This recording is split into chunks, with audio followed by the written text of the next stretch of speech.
En el corazón del siglo XII, un rey aragonés forjaría su leyenda a golpe de espada. Alfonso I el Batallador no solo conquistó ciudades, sino también el respeto de Europa. Este es el relato de un reinado marcado por la cruz, la guerra y un testamento que haría temblar los cimientos de su reino.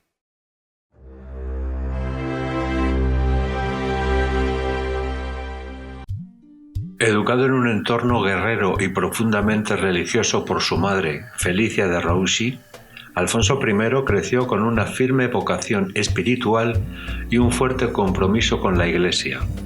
Desde joven abrazó el ideal del monarca cruzado, convencido de que su misión era expandir la fe cristiana por medio de la espada. Pero Alfonso no fue un rey común. Su carácter austero, su fe inquebrantable y su notable habilidad militar le granjearon respeto dentro y fuera de sus dominios. Su ambición era clara: expandir los territorios cristianos a costa del Islam peninsular y abrir una ruta hacia el Mediterráneo que facilitara la llegada de cruzados a Tierra Santa.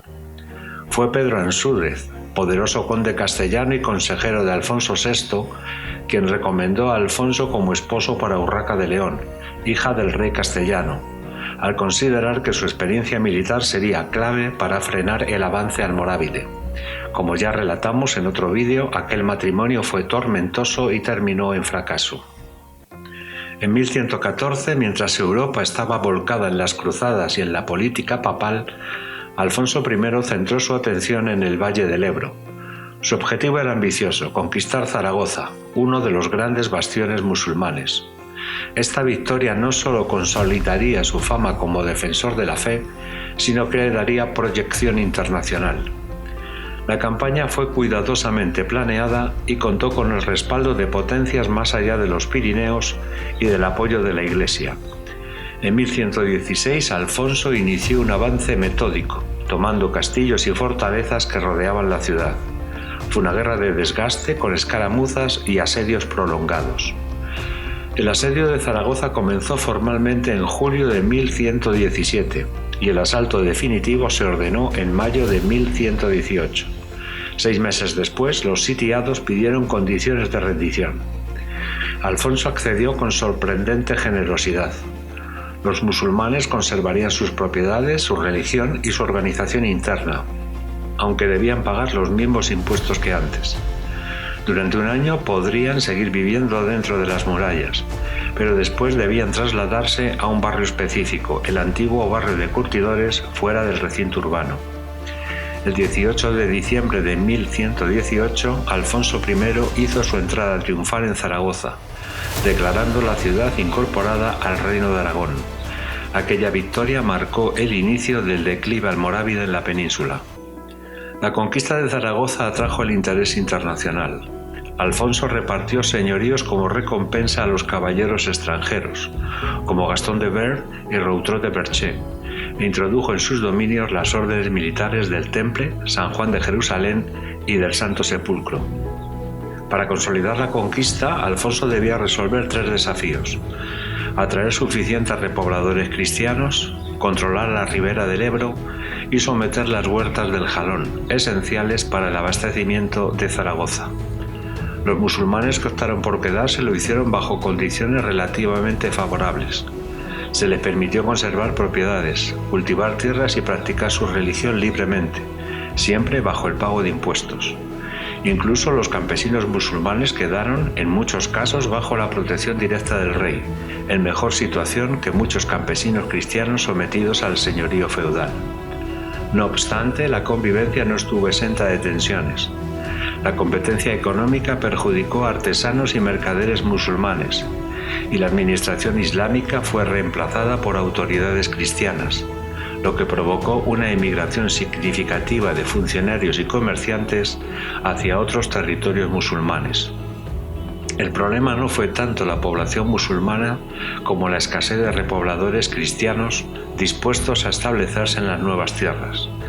Para atraerlos, Alfonso concedió fueros, privilegios y tierras, incluyendo casas abandonadas y bienes de mezquitas convertidas en iglesias. Sin embargo, los incentivos no bastaron. Muchos colonos abandonaron sus propiedades en los años siguientes. En 1127 el rey tuvo que ampliar las concesiones para evitar el despoblamiento. La coexistencia de dos jurisdicciones, la musulmana y la cristiana, con sistemas económicos y sociales distintos, generó recelo entre los nuevos pobladores, que no mostraron el mismo entusiasmo que en otras zonas reconquistadas como Huesca o Barbastro. La expansión rápida del reino superó su capacidad demográfica, y muchos aragoneses y navarros prefirieron permanecer en sus tierras de origen.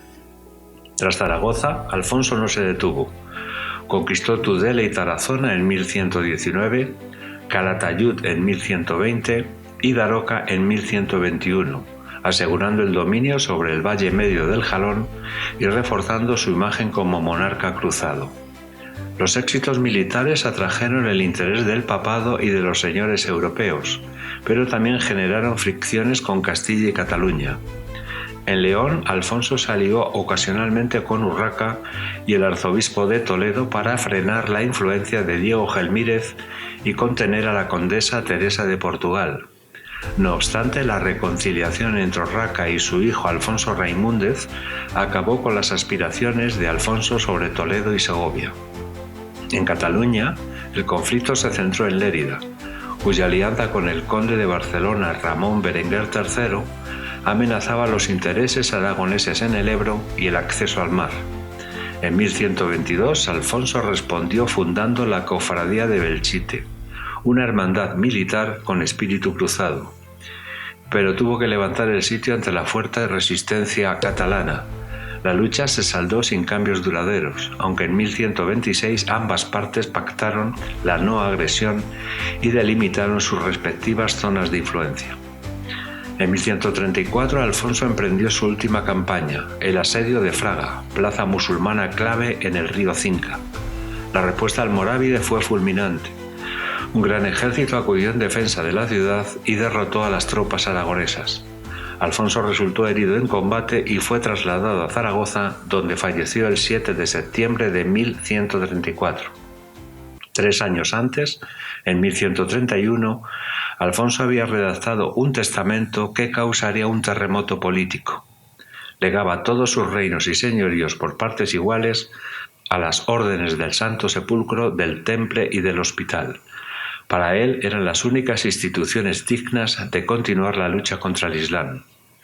Aunque los jefes del ejército aceptaron su voluntad, la nobleza aragonesa y navarra la rechazó rotundamente. Según la tradición, el rey solo podía disponer libremente de los territorios conquistados, no del patrimonio heredado. La decisión de Alfonso era vista como una amenaza. Los nobles temían perder sus derechos bajo el dominio de órdenes extranjeras. La solución fue coronar a su hermano Ramiro, un monje retirado que, pese a su condición religiosa, aceptó la corona con 48 años. Así se garantizaba la continuidad dinástica. La muerte de Alfonso I también supuso la separación de Navarra, que recuperó su independencia tras décadas unida a Aragón. Alfonso I el Batallador dejó tras de sí un reino más amplio, una reputación legendaria y un legado profundamente marcado por la Guerra Santa. Un rey cruzado en cuerpo y alma, admirado por su valentía y temido por sus enemigos, pero también dejó un trono sin herederos, una crisis sucesoria y una frontera aún inestable.